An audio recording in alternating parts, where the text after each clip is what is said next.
Baik, saya akan jelaskan tentang gereja. Kalau kita bicara mulai dari waktu, ruang dan waktu. Jadi saya sengaja memulai dari titik awal sampai titik akhir, ini garis lurus. Lalu kita lihat ada mesbah, ya mesbah, di mana biasanya kita tahu mulai dari Abraham, walaupun sesungguhnya ada juga dimulai dari Kain dan Habel, memberi persembahan kepada Tuhan Allah, menyatakan ketertundukannya kepada Tuhan Allah, menyatakan syukurnya kepada Allah.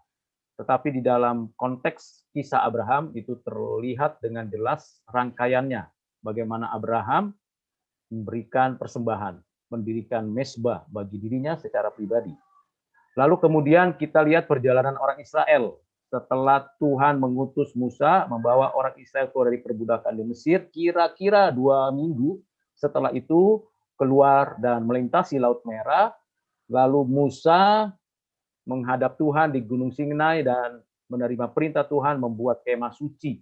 Nah, ini sifatnya komunitas, di mana dalam kemah suci yang dilihatnya prototipenya di langit, dan kemudian dia mengikuti prosedur bagaimana membuat kemah suci. Ada ruang Maha Kudus, tempat di mana ada tabut perjanjian, yang isinya tabut perjanjian itu ada 2 loh batu, tongkat Musa, dan mana nantinya. Lalu kemudian ada ruang kudus dan pelataran. Itu ada di antara, di tengah-tengah orang Israel. Jadi 3 di utara suku, 3 di utara, di selatan suku, 3 di barat suku, 3 di timur suku. Jadi seluruh keliling itu ada suku-suku Israel ya. Lalu Musa melakukan itu, orang Israel beribadah di sana selama kurang lebih 40 tahun ya, mengangkat, membawa jadi dari satu tempat ke tempat lain.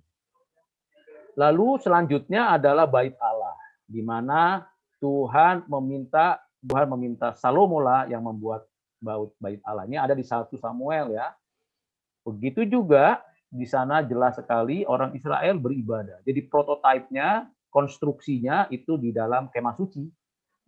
Nanti kita bisa lihat yang menarik adalah kalau kita baca kitab Ibrani atau surat Ibrani Perjanjian Baru, yang menarik orang Israel atau orang-orang Kristen di dalam Perjanjian Baru yang menerima surat Ibrani, di mana penulis Ibrani itu lebih menekankan istilah kemah suci daripada bait Allah.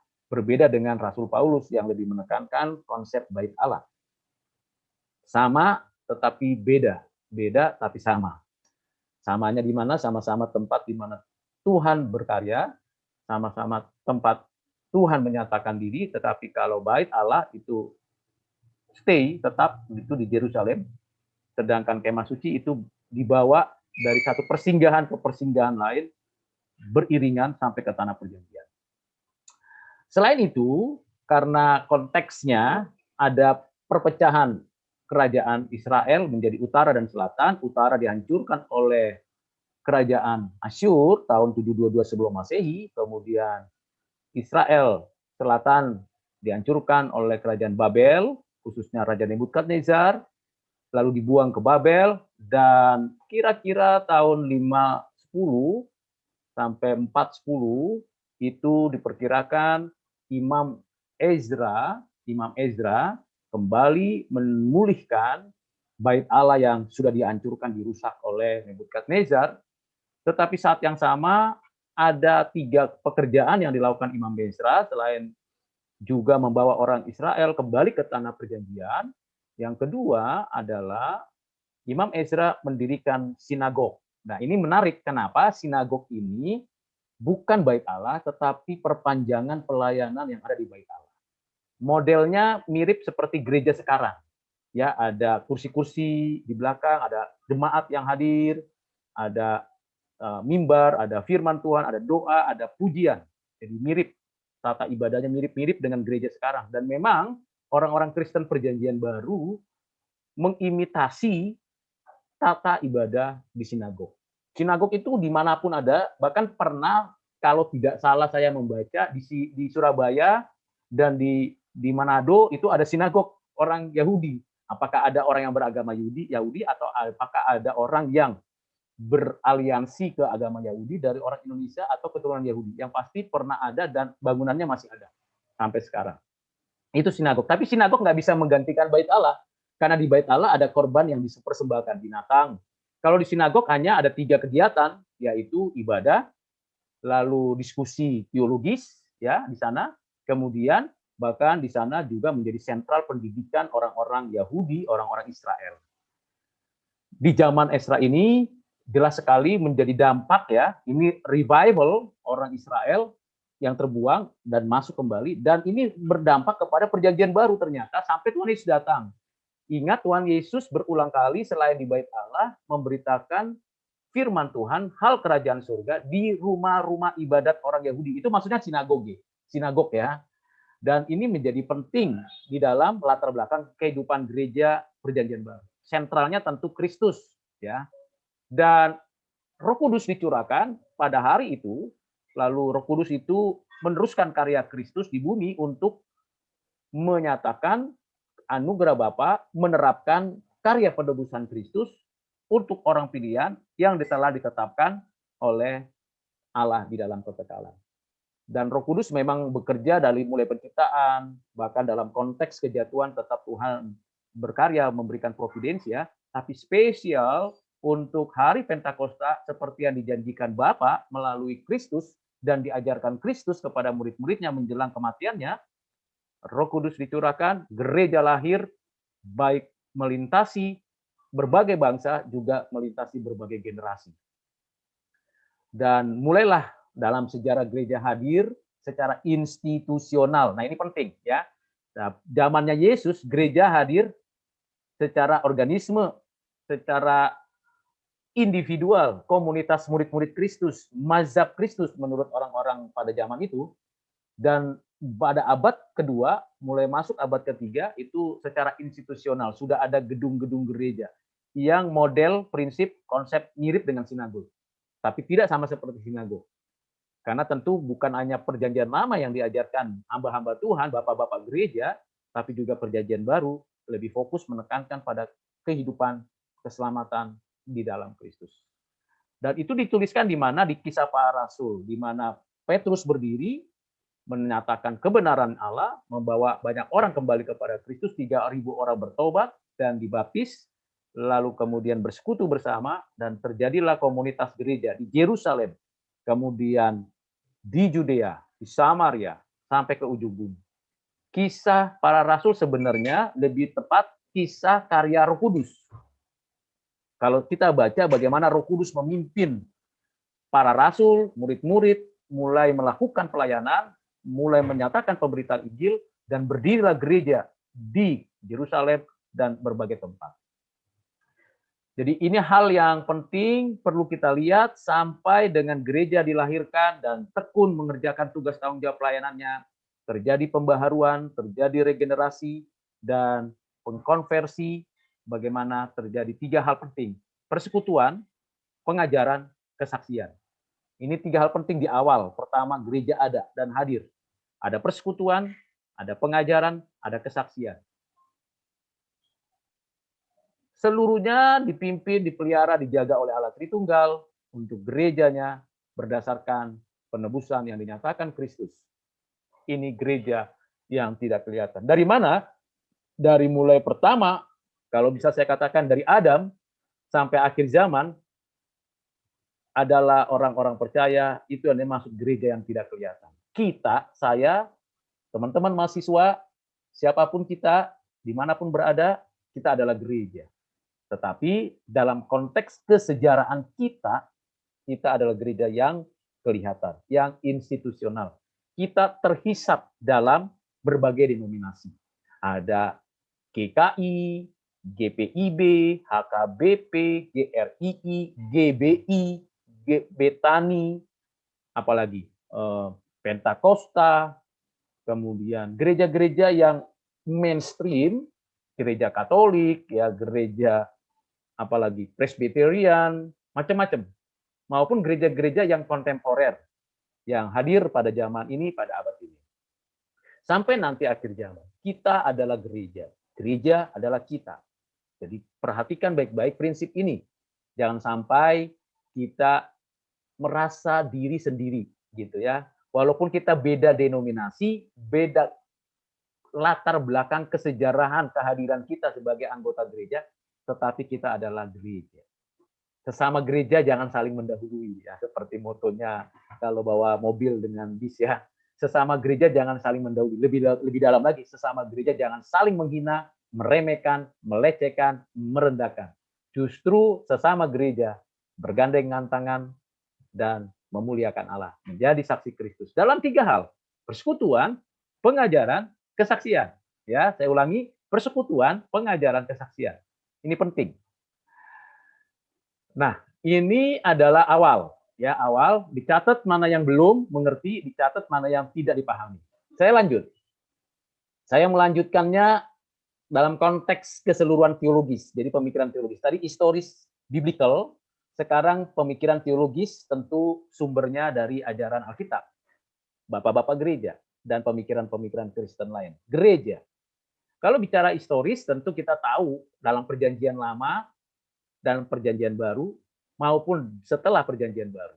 Nah, ini secara historis. Saya sudah jelaskan, saya sudah beritahukan penjelasannya.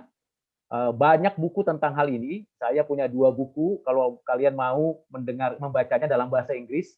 Sejarah gereja pertama, sejarah gereja kedua, tebalnya kira-kira 300 sampai 1000 halaman. Itu buku-buku bagus sekali tentang sejarah gereja. Kalau mau, saya akan kasih. Tapi kalau nggak mau baca, saya nggak akan kasih. Kenapa? Sayang gitu ya, cuma dikumpul-kumpul saja. Jadi ini historis, banyak sekali. Mulai dari konteks bangunan, jadi bangunannya yang tadinya gotik gitu, sampai modelnya seperti Greka, sampai model macam-macam. Jadi historis ini bukan hanya bicara tentang perjalanan gereja secara institusional, perjalanan gereja secara organis, tetapi perjalanan gereja secara bangunan, ornamen. Wah, menarik sekali. Jadi ini saya senang dengan menjelaskan tentang hal ini karena memang perjalanan historis ini memberikan kepada kita bagaimana Tuhan setia, menopang, memelihara umatnya sepanjang sejarah. Sampai hari ini dan sampai selama-lamanya. Selanjutnya kita lihat secara biblika. Saya sudah jelaskan tentang gereja. Ada 3 kata penting. 3 kata penting yang diungkapkan di dalam perjanjian baru maupun perjanjian lama, khususnya perjanjian baru, yaitu gereja itu umat Allah. Jadi ini berkaitan dengan apa? Berkaitan dengan keutuhan, keseluruhan. Jadi kalau bicara umat Allah, keutuhan, keseluruhan. Kenapa? Ini menyangkut gereja yang tidak kelihatan dan yang kelihatan. Ini menyangkut suatu pembenaran yang dinyatakan oleh Bapa, di mana kita dijadikan anak-anak Allah oleh Bapa berdasarkan kebenaran Kristus, sehingga kita dijadikan umatnya. Aku Bapakmu atau aku Allahmu dan engkau adalah umatku. Ini adalah juga bagian daripada covenant. Bagaimana Allah, Tuhan, bercovenant kepada Abraham, Musa, Daud, yang menegaskan bahwa kita umatnya, milik kepunyaannya. Nah, ini penting. Penting sekali. Ini berkaitan dengan keutuhan, kesatuan. Jadi, andaikan kita itu berbeda, tetap kita umat Allah. Jangan saling merasa diri lebih superior. Yang seringkali muncul itu di zaman sekarang itu, merasa gerejanya, hamba Tuhannya lebih superior daripada Tuhan gitu ya. Jadi jangan sampai begitu. Kita itu umat Allah, sama-sama brothers and sisters. Yang kedua adalah tubuh Kristus. Tubuh itu kan kita tahu beragam ya. Ada jari, ada kaki, ada tangan, ada mata, ada telinga, ada mulut dan sebagainya. Tubuh itu bisa berfungsi, bermanfaat, berguna satu sama lain, saling membutuhkan. Telinga membutuhkan apa? Mata, mulut membutuhkan telinga, dan semuanya saling membutuhkan tubuh. Tubuh itu satu kesatuan unity, tetapi juga ada perbedaan. Tubuh, kepalanya satu, jadi kepala gereja itu satu, Kristus. Jadi kalau ada bishop, ketua sinode gitu ya, bishop, ketua sinode, apalagi paus, uskup, pendeta, itu adalah hamba, bukan kepala, hamba Tuhan. Itu adalah hamba Tuhan. Bukan kepala, bukan pemilik gereja. Jadi kalau saya punya pendeta, itu hamba Tuhan. Kita harus hormati wakil Tuhan, tapi dia bukan pemilik gereja. Maka adalah sangat tidak benar kalau ada hamba mengaku pemilik. Ya, masa hamba mengaku pemilik? Pemiliknya itu Tuhan. Kita tubuh. Sesama tubuh jangan saling merasa diri paling penting. Tubuh yang tidak kelihatan, yang nampaknya tidak kelihatan, itu bisa berguna loh. Tubuh yang kelihatan juga berguna, ya kan? Jari kanan, jari kiri, tangan kita itu berguna. Mulut saya berguna menjelaskan kebenaran, mata saya juga berguna melihat kanan kiri situasi, telinga saya juga berguna untuk mendengar. Ada masing-masing proporsinya, gunanya apa sih tubuh kita? Nah, kita adalah gereja, ada tubuh. Bait Allah. Kalau tadi itu bicara unity and differency, ya perbedaan dari satu kesatuan. Nah, bait Allah itu bicara apa? Personal, individu. Jadi kita gereja secara individu, kita bait Allah. Wah, bait Allah menarik kan? Saya sudah jelaskan di awal tadi, bait Allah berarti apa? Kalau dulu Abraham membuat batu mesbah untuk persembahan di setiap pertenggaran. Orang Israel bawa itu untuk beribadah. Salomo mendirikan bait Allah di Yerusalem, orang Israel datang atau sinagog datang. Tetapi di dalam konteks ajaran Kristus menarik, ini yang tidak pernah ada di dalam ajaran manapun. Kita sendiri adalah bait Allah. We are the temple of God. We, keren bukan? Kemanapun kita berada, kita bait Allah. Di dalamnya ada hidup di mana Allah hadir. Itu bait Allah.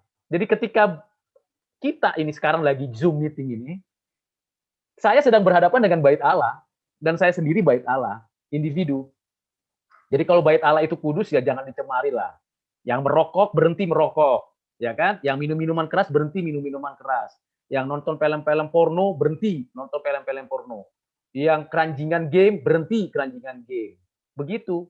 Karena kita bait Allah, kita bukannya hanya sekedar manusia biasa. Kita manusia biasa yang dijadikan luar biasa oleh Tuhan. Di mana Tuhan hadir di dalam hati kita. Nah, ini prinsip. Jadi saya tidak hanya menjelaskan secara teologis, praktis. Hal praktis apa? Yang ketiga, definisinya gereja itu apa? Persekutuan orang pilihan, walaupun banyak orang berdosa di antara kita juga orang berdosa, persekutuan orang pilihan yang berdosa. Ya kan, kita sudah tidak bahas lagi tentang dosa, tapi kita adalah persekutuan orang pilihan yang berdosa. Orang yang dipanggil secara efektif oleh Allah dengan kuasa Roh Kudus melalui firman yang diberitakan hamba-hamba Tuhan. Orang yang menerima baptisan dan pengakuan. Ya kan, inilah kita. Jadi siapapun kita, latar belakang sosial, ekonomi, sosial, pendidikan, kehebatan apapun yang dicapai manusia, kita sama persekutuan orang pilihan. Kalau kita baca Kisah Para Rasul pasal 2 dan pasal 4, tidak ada arogansi di sana.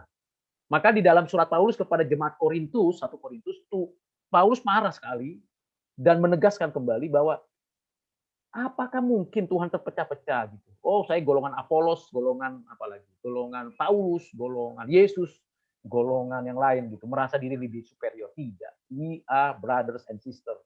Ya. Karena itu mari kita pikirkan ulang, who am I? Ya, who am I? Berikutnya adalah esensinya. Tadi saya sudah ulangi berulang-ulang, institusi eksternal. Ecclesia, docens, and audience. Itu kita.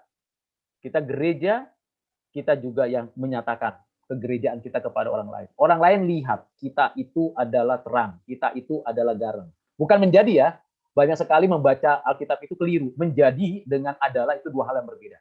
Kita adalah institusi eksternal, terang, garam, dibutuhkan oleh kita dan orang lain. Gereja yang nampak loh, orang Kristen itu paling pandai bernyanyi. Dan orang Kristen sepanjang zaman itu sudah menggubah jutaan lagu pujian. Hebat, Tuhan kita itu hebat. Kenapa kita yang nggak bisa nyanyi pun seperti saya ini bisa nyanyi. Ya kan? Yang nggak bisa gubah nyanyian pun bisa ikut-ikut menyanyi. Hebat Tuhan kita itu. Bisa memakai peralatan musik yang macam-macam. Dari yang tradisional, modern, sampai yang luar biasa digital. Kenapa? Kita menampilkan itu di hadapan banyak orang. Dan kita nggak usah malu gitu. Ya, persekutuan orang kudus yang dan tidak nampak, yang nampak dalam sejarah. Yang satu kesatuan. Yang Katolik namanya yang universal. Saya tidak baca ayat-ayat Alkitabnya, tapi Anda bisa lihat masing-masing dalam Efesus pasal 1 ayat 4 sampai 8, 1 Petrus 1 ayat 1 sampai 2. Dan selanjutnya sebutannya gereja. Kahal, Eda, Sunagog, Eklesia, itu sama, mirip-mirip. Artinya apa? Orang yang dipanggil keluar, masuk ke dalam terangnya ajaib, disekutukan. Tubuh Kristus, bait Roh Kudus, Yerusalem baru, tiang dan dasar kebenaran. Seluruhnya, esensinya, prinsip dasarnya sama. Kita memang milik Tuhan. Sebutan ini penting, bukan untuk dihafal. Saya hanya menyatakan bahwa tidak boleh kita hanya menghafal, tapi mengingat jati diri kita sendiri. Berikutnya adalah karakternya gereja. Wah, gereja itu punya karakter rupanya. Saya dan Anda dan kita semua yang mendengarkan pengajaran hari ini, kita punya karakter. Apa itu? Militan dan jaya. Militan. Jadi nggak melempem. Apa ya? Melempem itu apa ya? Pasif, tidak inisiatif, tidak kreatif, tidak inovatif, tidak. Militan, berjuang, terus. Tapi militannya yang positif ya. Bukan militan melawan pemerintah, bukan, keliru kita. Kita bukan militan untuk merdeka sendiri, tidak. Militan itu luar biasa. Jaya berarti berkemenangan. Karena kita lebih daripada pemenang. Militan. Invisible dan visible. Kita tahu saat yang sama banyak orang-orang percaya dianiaya di Korea Utara misalnya. Atau ada banyak orang-orang percaya tidak bisa beribadah. Misalnya di daerah Arab misalnya. Atau ada orang-orang yang tidak bisa mendirikan gedung gereja. Banyak di Indonesia. Bahkan gereja-gerejanya ditutup. Tidak diizinkan. Masyarakat, kelompok, lokal itu nggak mau ada gereja. Padahal gereja itu siapa? Saya. Militan. Nggak bisa dirikan gedung gereja, beritakan Injil aja. Saksikan Kristus. Kenapa kita mesti takut dan malu? Mati itu keuntungan bagi orang Kristen. Mati itu jendela kita untuk masuk ke dalam kerajaan surga. Organisme, institusi, bertumbuh, berkembang. Institusi itu macam-macam. Nanti ada yang namanya episkopal, ada yang namanya presbyterian, ya kan? Ada yang namanya kongregasional, tapi tidak ada yang murni sekarang. Semua yang episkopal juga memerlukan hamba-hamba Tuhan dan majelis dan jemaat. Yang sinodal juga seperti itu. Masa cuma uskup doang, cuma bishop aja. Masa cuma evorus saja yang memimpin? Nggak bisa. Evorus nggak punya apa-apanya kalau nggak ada jemaat. Ya kan? Maka itu pejabat gereja jangan sombong. Pendeta kalau nggak ada jemaat bukan pendeta, bukan? Ya kan? Majelis kalau bukan nggak ada yang dilayani, mau apa dia jadi majelis? Ya kan? Maka itu saya sama seperti saya dosen. Kalau nggak ada murid, apa bisa layak disebut dosen? Yang enggak. Maka secara institusional kita harus menghargai, saling membutuhkan karena brothers and sisters. Love itu menjadi karakter penting. Jadi militan, invisible, organisme, jaya, visible, institusi. Satu kesatuan, kita bergerak, maju, nyatakan, who am I? I am the Church of God. Seperti itu. Berikutnya adalah atributnya. Atribut gereja apa? Kesatuan. Tadi saya katakan, kesatuan mistis di dalam Kristus. In Christ alone. By grace alone. Suci, umum dan universal. Ini atribut. Atribut itu mirip dengan karakter, tapi dalam konteks ini adalah bicara tentang apa yang melekat menjadi ciri khas dari gereja, kesatuan. Yang saya lihat ya di video-video YouTube itu, ribut antar gereja hanya karena persoalan hal yang tidak esensial. Dan bahkan juga ada yang mengaku gereja padahal bukan gereja. Saksi Yehova itu bukan Kristen. Jelas itu bidat. Nggak bisa disatukan dong, masa terang sama gelap. Saksi Yehova kan menyembahnya bukan menyembah Bapa, Anak, Roh Kudus. Jelas itu bidat gitu. Kesatuan mistis itu kesatuan yang percaya kepada Bapa, Anak, Roh Kudus, meyakini hanya Alkitab firman Tuhan, hanya Yesus Kristus juru selamat dan penebus. Kita orang berdosa yang diselamatkan, anugerah yang mendahului segala respon kita. Itu kesatuan kita di situ gitu. Denominasinya bisa beda-beda, perbedaan tata cara beribadah, cara membaptis itu nggak usah jadi ribut kita gitu. Kan seringkali orang ribut gara-gara hal-hal yang tidak esensi.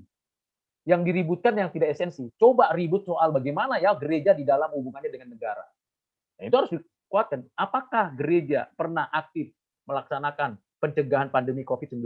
Penting. Kesucian hidup. Orang Kristen itu dilihat dari suci hidupnya. Bukan dari sok pinternya gitu ya. Suci. Untuk apa kita tahu semua tapi kita tidak hidup benar. Tidak hidup suci. Lalu berlaku umum. Nah, ini atribut. Berikutnya adalah tandanya. Umum, khusus, ada 3 tandanya gereja. Pemberitaan firman Tuhan. Yang diberitakan firman Tuhan bukan menjadi motivator. Sayang sekali ya kalau ada hamba Tuhan menjadi motivator. Yaitu di dunia kerja lah. Bolehlah motivator di dunia kerja. Tapi firman Tuhan diberitakan. Secara eksegese. Bukan eksegese. Eksegese. Betul-betul mantap. Lalu diberitakan dengan tepat. Bertanggung jawab. Baik secara historis, konsep, prinsip itu diberitakan. Oleh hamba-hamba Tuhan. Jangan jadi pendeta hanya sebulan sekolah langsung jadi pendeta. Itu bukan pendeta, itu karbitan. Karbitan. Saya aja belajar antropologi S1 4 tahun.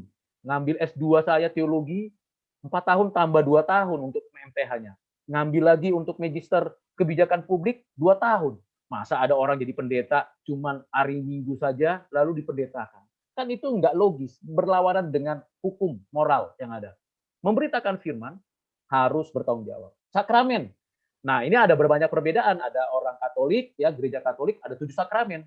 Tapi yang paling inti, yang paling utama di dalam Alkitab itu hanya 2 sakramen, baptisan dan perjamuan kudus.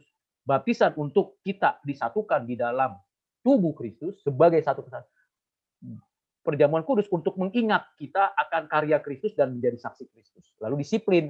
Nah, banyak gereja yang tidak disiplin sekarang, ya kan? Dan banyak gereja juga nggak mau menerapkan disiplin. Kalau jemaatnya itu nakal, korupsi, koruptor, tidak mau didisiplin. Kalau saya akan disiplin. Kalau ada jemaat yang menyimpang, ikut-ikutan dengan pengajaran bidat gitu, kita disiplin, kita adakan disiplin. Apalagi kalau jemaatnya melakukan hal-hal yang buruk. Kita harus disiplin. Disiplin bukan menghukum, ya. Disiplin bukan menghakimi, disiplin untuk membina supaya dia tidak terhilang di dalam zaman ini. Nah, itu yang saya sampaikan untuk bagian ini. Lalu pemerintahan gereja, ada Quaker hanya sendiri tanpa pemerintahan, ada Erastian, ada Episkopal, Kongresional, Presbyterian. Masing-masing punya ciri khas, tapi tidak lagi punya pemerintahan yang murni betul-betul mencakup keseluruhannya, ya. Orang Presbyterian juga mengakui kok adanya pendeta senior, ada pemimpin jemaat, kongregasional juga mengakui pendeta kok bukan hanya jemaat saja menentukan putusan, episkopal juga begitu, ya. Erastian dan Quaker juga demikian. Jadi dalam konteks kekinian tidak ada pemerintahan gereja yang hanya satu saja. Itu paling berapa persen, 80% banding 20% seperti itu. Pejabat gereja ada rasul, nabi, penginjil, tua-tua, guru dan diaken. Rasul dan nabi sudah selesai. Jadi jangan ada gereja yang mau jadikan rasul jabatan, ya. Jabatan rasul dan nabi sudah nggak ada lagi. Kenapa? Nabi tidak ada lagi karena perjanjian lama sudah sempurna. Rasul tidak ada lagi karena perjanjian baru sudah sempurna. Penginjil iya. Jadi saya ingatkan kalau ada gereja yang mengangkat jemaat, mengangkat hamba Tuhan menjadi rasul atau nabi, itu pasti bertentangan dengan ajaran Alkitab. Ya. Kalau menjadi penginjil, menjadi pendeta nggak apa-apa. Pendeta itu kan gembala artinya. Ya, jadi harus perhatikan prinsip-prinsip dasar Alkitab karena Alkitab sumber hukum kita. Nggak ada yang lain. Ya, nggak ada menurut saya nggak bisa. Itu namanya sesuka hati kita sendiri. Ya, ada namanya potestas dogmatika atau dokendi, ini bicara tentang pengajaran. Potestas gubernalis bicara tentang pengaturan dan potestas ministerium bicara tentang pelayanan. Ini tugas-tugas pelayanan pejabat gereja. Pemberitaan firman Tuhan, ya harus khotbah, pendalaman, katekisasi, kelas doktrin, kelas integrasi, lalu sakramen. Ya, saya sudah katakan ada perjamuan kudus, ada baptisan kudus. Sebelum sakramen ada pemberitaan firman dan disiplin gereja. Ini pentingnya disiplin gereja. Sumbernya Kristus, Roh Kudus, firman Tuhan. Pelayanannya persekutuan, pemuritan, penginjilan, pelayanan sosial, lalu ini mengaitkan jadi gereja itu wakil kerajaan Allah, tapi gereja bukan kerajaan Allah. Karena kerajaan Allah bicara tentang pemerintahan Allah atas semesta alam, atas segala sesuatu. Pemerintahan Allah bicara tentang kedaulatan dan pemeliharaan Allah.